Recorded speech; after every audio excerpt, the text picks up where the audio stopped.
What is going on, you guys? This is JPro Gaming with another video. This video we are going to be predicting the 8th inning program bosses. Before we jump into that, I kind of want to go over what's been going on lately with these signature teams. SDS released 3 new cards to acquire, actually 2 new cards, and then you acquire the main boss, which is the 99 Vlad, which you see right there. They released the 98 Ron Guidry, the 99 Adrian Gonzalez. Let's look at these real quick. I've already collected these 4 right here, and actually haven't even started this, but what you have to do for these is you got to play 6-inning games. It was originally 3-inning games, but they just switched it to 6. All you have to do is win the game. You're going to be, I believe you're the Yankees here, you're Detroit, but they're not the actual teams. They're basically all-star teams. So that's what that is. And as you come down here, you can get 3 packs for these last 3 in this Ron Guidry one. Just you got to win the game, and then these are all 6 innings in here. And then if we jump over to the Adrian Gonzalez, you are going to be using your own team, so that is nice to have. And then the very last game is Hall of Fame. It's a 9-inning game. And then I believe you collect that Vlad. So I don't think there's anything more after this once you get all of these. I think once you beat this last one right here, you beat the Ron Guidry one, then you get that 99 Vlad. So very excited to be going after him because he will be my starting right fielder. Ron Guidry might be in the lineup, and then starting rotation, then Agon might be on the bench. But these could be some very good cards. The 8th inning is coming up here soon. Let's jump into the main part of the video. We're going to be predicting the 8th inning bosses. Let's get it going.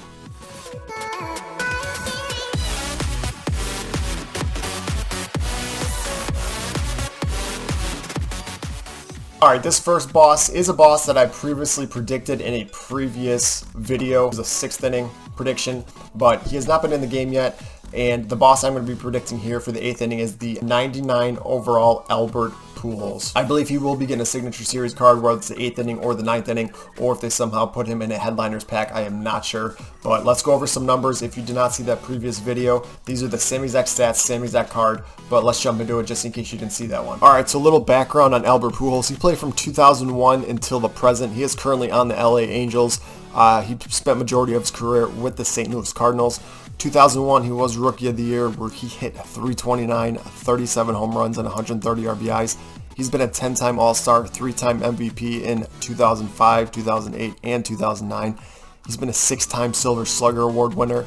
He was second in MVP voting in 2003, where he hit 359, 43 home runs, 124 RBIs, 51 doubles, and 212 hits. First place for that year, MVP voting, was Barry Bonds. Didn't play as many games. I believe Pujols played an entire season, but not sure how they calculated that because that is an absolute monster season. I believe I would have gave that one to Pujols, but if you look at the stats, Bonds did have very good numbers that year as well. And then Albert Pujols' career averages, he's a 300 career hitter, averages 38 home runs a season and 119 RBIs, along with 184 hits in a season.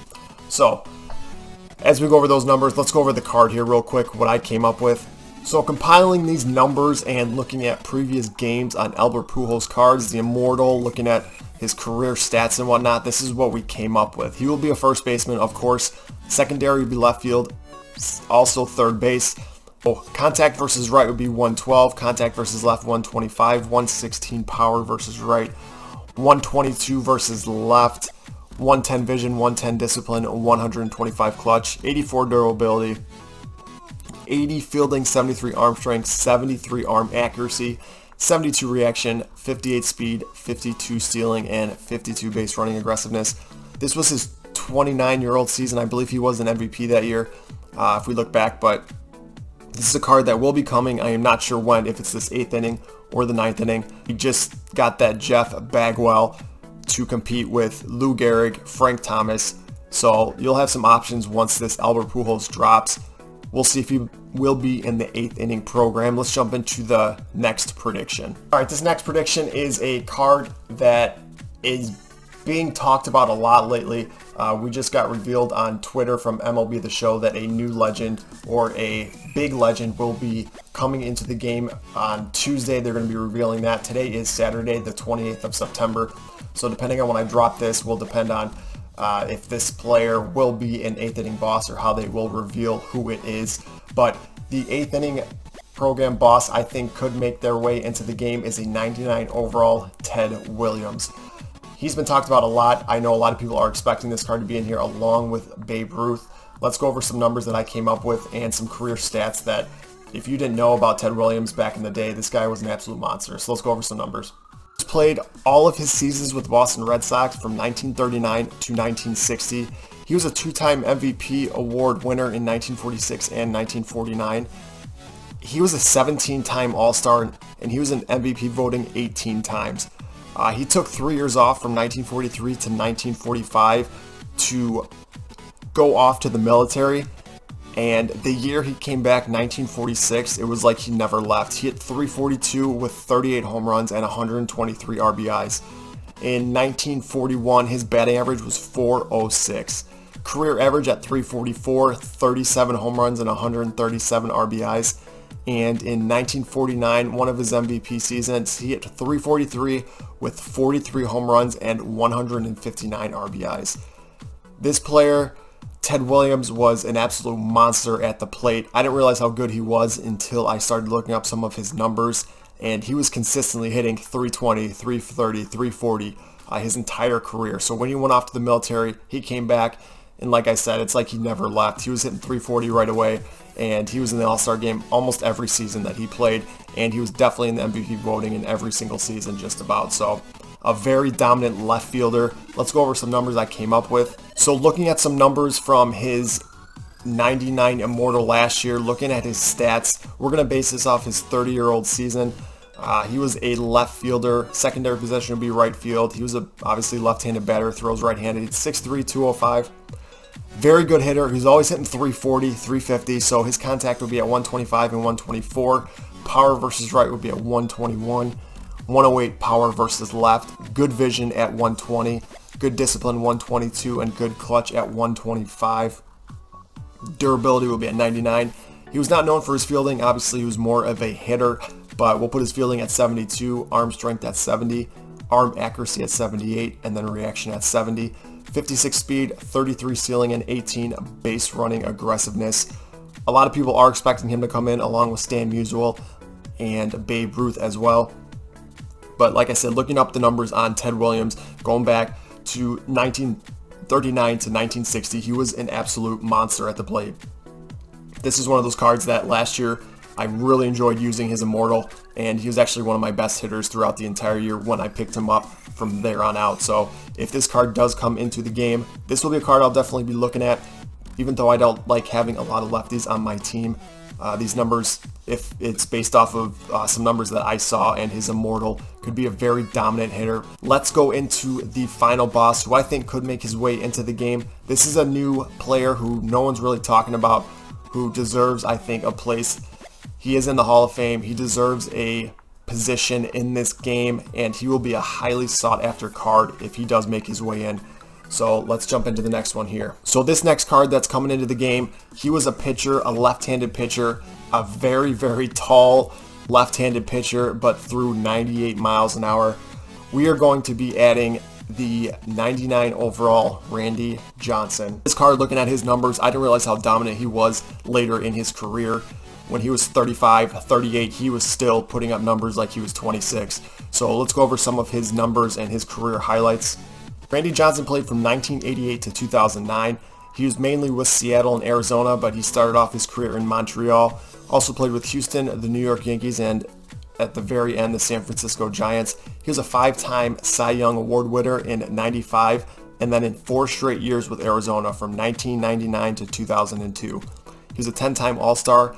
He had 14 seasons with at least 200 strikeouts. 6 of those seasons, he had at least 300 strikeouts. That's very rare these days, and a very big accomplishment that you just don't see anymore. In 2002, he was 24-5, a 2.32 ERA, 260 innings, 334 strikeouts. He was absolutely dominant. Career averages, he was 17-9, 3.29 ERA, 230 innings, and 271 strikeouts. That was his career average. At the age of 40, he had 290 strikeouts in that season. So he was consistently, if you look back at his numbers from when he started to when he ended, he was absolutely dominant. He was, like I said, striking out people at the age of 40 like he was 27 years old. So very, very good card this could be. I know a lot of people are expecting this card, but it'll be tricky because people are concerned on his pitch selection because he only threw about 3 pitches. But let's go over his card here real quick and some numbers I came up with. Obviously, 6'10", 225. This will be based off his 35-year-old season. He had 4 pitches throughout his career. He mainly stuck to 3 pitches, but we'll throw these all in here. He had a 4-seam fastball that could touch 98, 99. Slider was his wipeout slider at 87, had very, very, very good movement. Sinker at 94, good movement, and his splitter at 83. It's hard to track back to see if he threw a changeup or not. I couldn't find anything on that, but we'll stick with these 4 pitches. If they did have to add another pitch, or they would add another pitch, I believe a changeup could be in there. Maybe a curveball. I didn't see anything on his curveball. He was mainly sticking to a slider, which was his wipeout pitch, and very, very dominant. So some of his numbers: 105 stamina. He would always go late into games. Hits per 9 would be at 120, 125. Ks per 9. He did not walk very many. We'll put that at 120. Home runs per 9, 125. Some of these numbers are, as I look at it, as I created this card, are fairly high.